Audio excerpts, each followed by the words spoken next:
नहीं, चोरी तो उनका एक फेवरेट वर्ड है। चौकीदार चोर है, मोदी चोर है, रफाइल चोर हैं, और फिर वोट चोर हैं। नहीं नहीं नहीं नहीं, वो जो मोदी जी के बारे में बातें कहते हैं, क्योंकि बात निकली है तो मुझे बताने दीजिए आप। अब वो मोदी नाचेगा, वोट के लिए नाच भी देगा मंच पर। उनकी अपनी क्षमता तो जीरो है, आप भी जानते हैं, हम लोग सब देश भी जानता है। यहाँ पे एक प्रधानमंत्री के पुत्र हैं, एक प्रधानमंत्री के पोते हैं, एक प्रधानमंत्री के ग्रेट ग्रैंडसन हैं, तो प्रधानमंत्री पद का क्या सम्मान होता है ये भी भूल जाते हैं आप। क्या अब क्या बताऊं मैं आपको।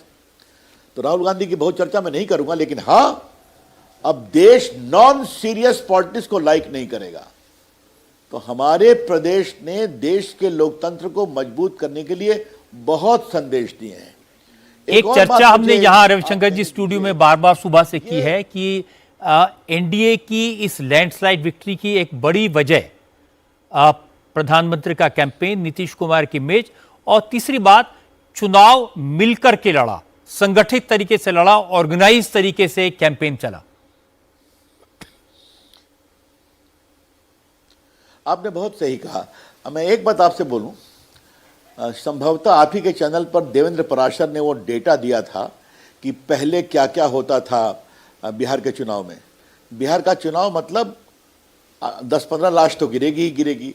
रजत जी, आपकी जानकारी के लिए मैंने पटना का 4 चुनाव काउंटर मांड कराया है, इतनी लूट हुई थी पटना का। एक बार तो इंदर गुजराल का भी मैंने, जब वो लड़ रहे तब। आज क्या स्थिति है? नहीं, आज के लोग शायद वो याद नहीं होगा, आप डिटेल में बताएं लोगों को उस समय कैसे चुनाव होता था, कैसे बूथ लूटे जाते थे। आपकी बहुत अच्छा सवाल आपने किया। छोड़िए गांव की बात, मेरा अपना बूथ है बोरिंग रोड पर, जहां मैं रहता हूं। मेरे घर भी शायद आप आए होंगे, वुमेन्स कॉलेज और उसके आगे में एम्प्लॉयमेंट एक्सचेंज।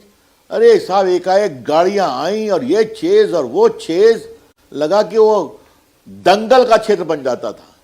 ये पूरा जो कुम्हरार का क्षेत्र है जहां से हम लोग जीत रहे हैं, वहां पर लोगों को वोट देने देते थे क्या? और फिर उसके बाद खबर आती, इतनी लाश गिरी, इतने बूथ में स्याही डाल दिया, इतना छीन के फाड़ के फेंक दिया। ये तो कई बार मैंने देखा है।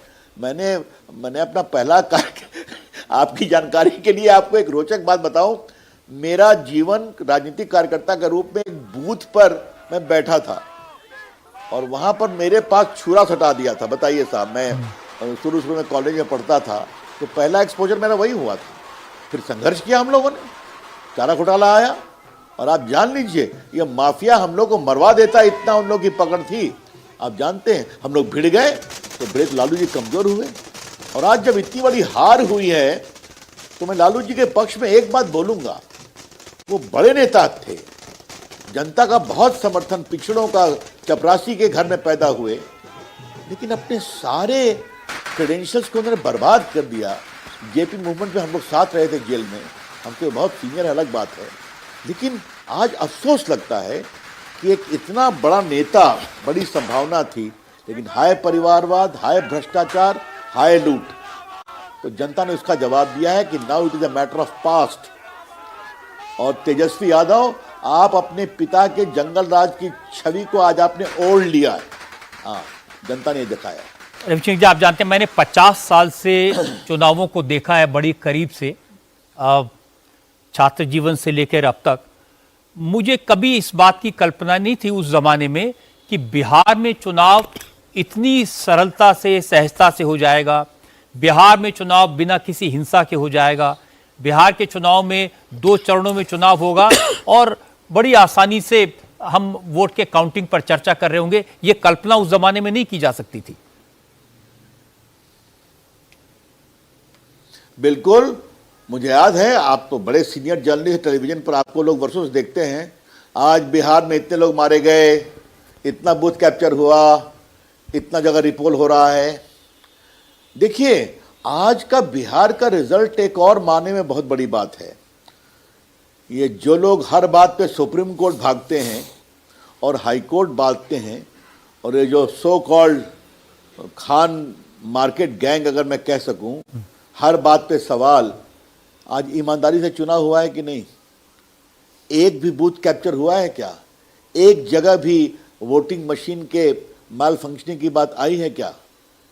यही देश है ना, वही प्रशासन है ना। तो ये बहुत बड़ा आश्वासन की बात है। It is a matter of great assurance कि आज भारत का लोग, और मैं आपसे एक बात कहूंगा रजत जी, और मैं कहना चाहता हूं कि बिहार के इस चुनाव के रिजल्ट और बिहार के चुनाव के कैंपेन, ये केस स्टडी होना चाहिए ऑफ डेमोक्रेटिक एम्पावरमेंट ग्लोबली। कि जिस बिहार के बारे में इतनी टिप्पणी होती थी, वो बिहार इस तरह से इलेक्शन को कंडक्ट करता है, जनता उसमें ट्रस्ट करती है और एक इनकम्बेंट गवर्नमेंट को ये सुपर निर्णायक बहुमत मिलता है। ये बहुत बड़ी बात है।